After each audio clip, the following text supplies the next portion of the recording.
ഇറാന് താല്പര്യമില്ല ഒരു ടോക്സ് നടത്തി ഒരു വെടിനിർത്തൽ ഉണ്ടാക്കുവാൻ.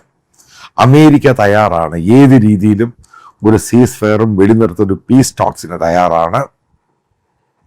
ഗൾഫ് രാജ്യങ്ങളും തയ്യാറാണ്, പക്ഷെ ഇറാൻ തയ്യാറല്ല. അപ്പൊ എന്താണ് ഞങ്ങൾ അടുത്ത വഴി ചെയ്യേണ്ടത്?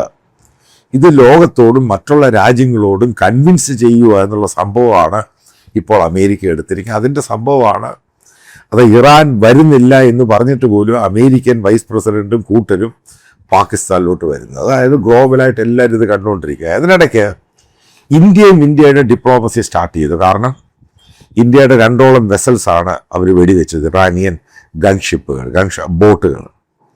മനസ്സിലാക്കുക, ഈ ഇഷ്യൂ ഉണ്ടായ ശേഷം, അതായത് വെസ്റ്റ് ഏഷ്യൻ വാർ ഉണ്ടായ ശേഷം, മാരിടൈം, അതായത് സീ ലെവലിലുള്ള കാർഗോ ഷിപ്പാണെങ്കിലും വെസലാണെങ്കിലും ഇന്ത്യക്കാർ മാത്രമേ മരിച്ചിട്ടുള്ളൂ. 7ഓളം ഇന്ത്യക്കാരാണ് കൊല്ലപ്പെട്ടത്, മറ്റുള്ളൊരു രാജ്യക്കാരനും കൊല്ലപ്പെട്ടില്ല. കാരണം ഇന്ത്യക്കാരാണ് ഈ പറയുന്ന വെസൽസിലൊക്കെ ഏറ്റവും കൂടുതൽ പല ഇന്റർനാഷണൽ മറ്റുള്ള വെസലാണെങ്കിലൊക്കെ വർക്ക് ചെയ്യുന്നത്.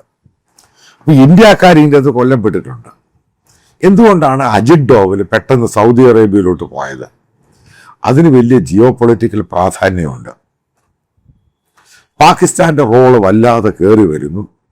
അവരൊരു മീഡിയേറ്റർ റോളിലോട്ട് കയറി വരുന്നു, ഒരു ഐക്കോണിക് റോളായിട്ട് ഗ്ലോബലായിട്ട് മാറുന്നു.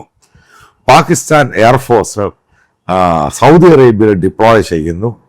അറബ് രാജ്യങ്ങൾ പാകിസ്ഥാനുമായിട്ടുള്ള ബന്ധം കൂടുതൽ അടുപ്പിക്കാൻ ശ്രമിക്കുന്നു, കൂടുതൽ ബന്ധം ദൃഢമാക്കാൻ ശ്രമിക്കുന്നു. സൗദി അറേബ്യ പാകിസ്ഥാൻ 8 ബില്യൻ്റെ സഹായം വാഗ്ദാനം ചെയ്യുന്നുണ്ട്, കാരണം മീഡിയേറ്റർ റോളുമായി ബന്ധപ്പെട്ട്. ഈ ഒരു സന്ദർഭത്തിൽ ഇന്ത്യക്ക് പ്ലാറ്റ്ഫോം നഷ്ടപ്പെടുമോ എന്നൊരു സന്ദർഭത്തിലാണ് ഇന്ത്യയുടെ NSA അജിത് ഡോവൽ ഈ പറയുന്ന സൗദി അറേബ്യയിലോട്ട് പോയിരിക്കുന്നതും അവിടെ കിങ്ഡവുമായിട്ട് ചർച്ചകൾ നടത്തുന്നത്. ആ ഒരു ഭാഗത്ത് നടക്കുന്നത്, അവിടെ നിൽക്കട്ടെ. ഇസ്ലാമാബാദ് ടോക്സ് ഇറാൻ ഫെയിലിയർ ആയുവാണ്. ഇറാൻ വരുന്നില്ല, അല്ലെങ്കിൽ അമേരിക്കൻ കണ്ടീഷൻ അംഗീകരിക്കുന്നില്ല എങ്കിൽ നിങ്ങൾ മനസ്സിലാക്കുക, സെക്കൻഡ് ഫേസ് ഓഫ് വാർ എന്ന് പറയുന്നത് ഭയങ്കര ദുർഘടമായിരിക്കും. ചിലപ്പോൾ ഇറാൻ്റെ കംപ്ലീറ്റ് ആയിട്ടുള്ള അവരുടെ പവർ ഇൻഫ്രാസ്ട്രക്ചറും ബ്രിഡ്ജസും അടിച്ച് ദൂരെ കളയും.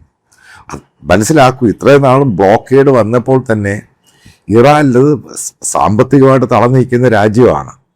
അവരുടെ കംപ്ലീറ്റ് ആയിട്ടുള്ള സപ്ലൈ ചെയിൻ മുഴുവൻ അങ്ങ് ഡിസ്റപ്ഷനാകും. ഈ പറയുന്ന കാർഗോ ഷിപ്പ് ഇപ്പം എടുത്തിരിക്കുന്നതിൻ്റെ അകത്ത് അതെല്ലാം ഫുഡും മെറ്റീരിയൽസും സംഭവങ്ങളൊക്കെയാണ്.